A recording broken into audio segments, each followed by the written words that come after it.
भंडारा असतो आणि drawing competitions आम्ही सगळं असं संगीत खुर्ची हे सगळं त्यांनी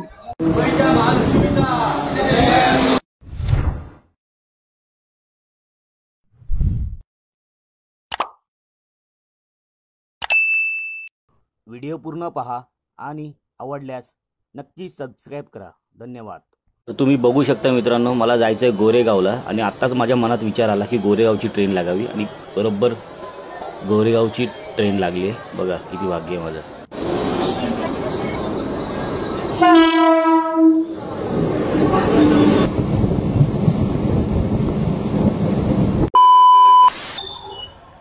नमस्कार मित्रांनो, स्वागत आहे तुमचं पुन्हा एकदा आपल्या गणेश आठवडा मराठी ब्लॉग चॅनलमध्ये. तर आज आपण आलोय गोरेगावला. तर गोरेगावला का आलोय, तर गोरेगावमध्ये आलोय आपण मुंबईची महालक्ष्मी हिचं दर्शन घ्यायला. इथे खूप सुंदर असं डेकोरेशन केलंय आणि आपला भावच अध्यक्ष आहे महेश आठवे, तर त्यांनी आपल्याला आमंत्रण दिलं होतं की हे करून, आणि दुसऱ्या भावाने पण आमंत्रण दिलं होतं. इकडची मूर्ती आहे ना, खरंच खूप बघण्यासारखी आहे. मूर्तिकार सिद्धेश दिगोले यांनी साकारलेली ही देवीची मूर्ती आहे. तर खरंच खूप भारी मूर्ती आहे. आता तुम्हाला मी दर्शन घडवणार. मी थोडा इंट्रो लेट बनवतोय कारण की मी डायरेक्ट बाईकवरनं डायरेक्ट मंडळात गेलो, त्यामुळे मला इंट्रो बनवायलाच भेटला नव्हता. मग मी इंट्रो आता बनवतोय. जय मल्हार गोविंदा पथक सार्वजनिक नवरात्रोत्सव मंडळ मुंबईची महालक्ष्मी या मंडळामध्ये आपण जाणार आहोत आणि देवीचं दर्शन घेणार आहोत. तर चला तिकडेच भेटूया. आणि गोरेगाव या लोकेशनवर यायचं असेल तर गोरेगाव वेस्टला उतरा. वेस्टला उतरून ऑटो पकडा. ऑटो पकडून आपल्याला जायचं आहे गावदेवी मंदिर. गावदेवी मंदिर MG रोड इथे जावा आणि मुंबईची महालक्ष्मी तुम्हाला नक्कीच भेटेल. तर चला देवी आईचं दर्शन घेऊया. बोला जय भवानी जय अंबे.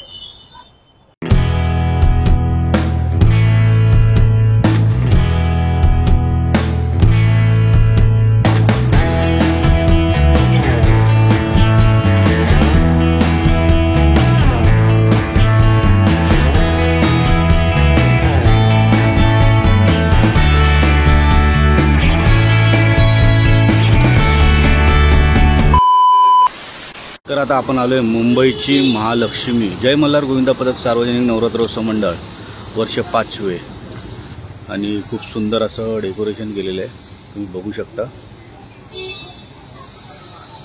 आपल्या मंडपच्या दोन्ही साईडला गजमुख आहेत आणि खूप सुंदर असा महल केलेला आतमध्ये. चला आतमध्ये जाऊया आणि दर्शन घेऊया.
नमस्कार मंडळी, आता मी आहे गोरेगावमध्ये.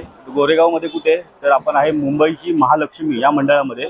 तर जय मल्हार गोविंदा पथक सार्वजनिक नवरात्र उत्सव मंडळ आपण या मंडळामध्ये, आणि या मंडळाचे आपले अध्यक्ष आहेत महेशभाऊ वाटवे.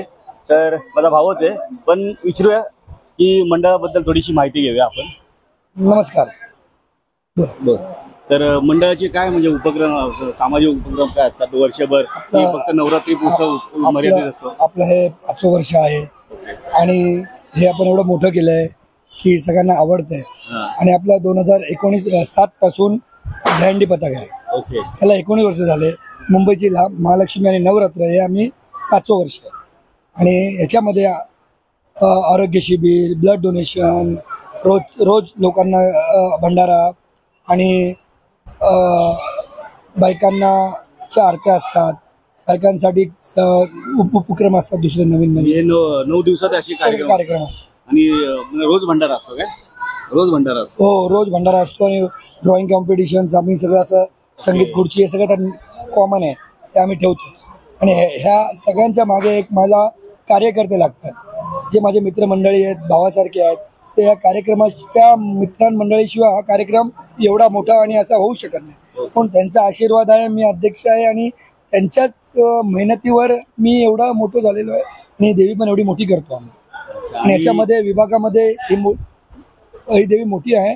विभागातले सगळेच लोक आम्हाला मदत करतात. ओके. मला वाटतं या गोरेगावमध्ये मी पहिल्यांदा उंच देवी बघतोय असं मला वाटतंय. गोरेगाव मधली सगळं उंच मूर्ती. आणि हे आपल्या ह्या बाजूला उपनगरात पण आपलीच मोठी आहे. आणि आपली ह्या 2025ची पहिली हायड्रोलिक मूर्ती आहे, जी हायड्रोलिकने आलेली आहे. 2025ला अजून नाही आली अशी. ओके. आणि मूर्तिकार कोण आहे? सिद्धेश दिगोळे. सिद्धेश दिगोळे. परेल वर्कशॉप. अच्छा, परेल वर्कशॉप. आगमन आपण कव्हर केलं होतं महाआगमनामध्ये, जेव्हा मुंबईच्या माऊलीचं आगमन होतं त्याच्यात मागे ही मूर्ती होती.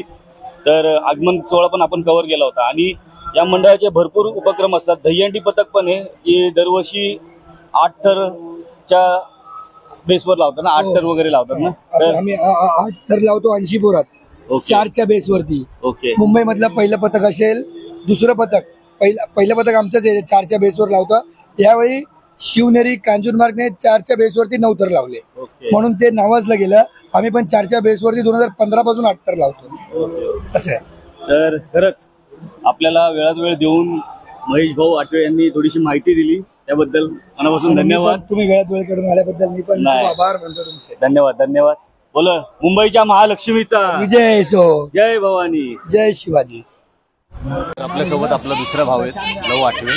तर आपल्याला ड्रॉप करायला आलेला गोरेगाव स्टेशनला, तर तिथून आपल्याला घेऊन आला. तर तुझे पण मनापासून आभार. आणि आता परत जाऊन आपल्याला गोरेगाव स्टेशनला सोडणार आहे. तर जय भवानी. जय अंबे. जय अंबे. तर चला मग मित्रांनो, आज आपण आलो होतो गोरेगावला. जय मल्हार गोविंदा पथक सार्वजनिक नवरात्रोत्सव मंडळ या मंडळामध्ये आलो होतो. आणि आपला भावच अध्यक्ष आहे मंडळाचा, तर त्यांनी खास आमंत्रण दिलं होतं आपल्याला. सो त्यासाठी आलो होतं. आज फक्त एकच देवी आज कव्हर केली. तर हा ब्लॉग तुम्हाला कसा वाटला कमेंट करून नक्की सांगा. मुंबई उपनगरातील सर्वात उंच मूर्ती ही देवीची, मुंबईची महालक्ष्मी, त्या देवीचं आपण आज दर्शन घ्यायला आलो होतो गोरेगावला. हा ब्लॉग तुम्हाला नक्कीच आवडला असेल. व्हिडिओ आवडला असेल तर व्हिडिओला नक्की लाईक करा, चॅनलला सबस्क्राईब करा. आणि आपण मंडळाचा इंटरव्ह्यू पण घेतला थोडा, त्याचे काय वर्षभराचे सामाजिक उपक्रम वगैरे ते अध्यक्षांनी सांगितलेत तुम्हाला. आणि जर तुम्हाला इकडे यायचं असेल तर गोरेगावला वेस्टला उतरा. आणि वेस्टला उतरल्याच्या नंतर गावदेवी मंदिर सांगा, MG रोड, तिथून ऑटो पकडून तुम्ही डायरेक्ट लोकेशनवर जाऊ शकता. सो चला मग भेटूया नेक्स्ट ब्लॉगमध्ये. जय भवानी. जय अंबे.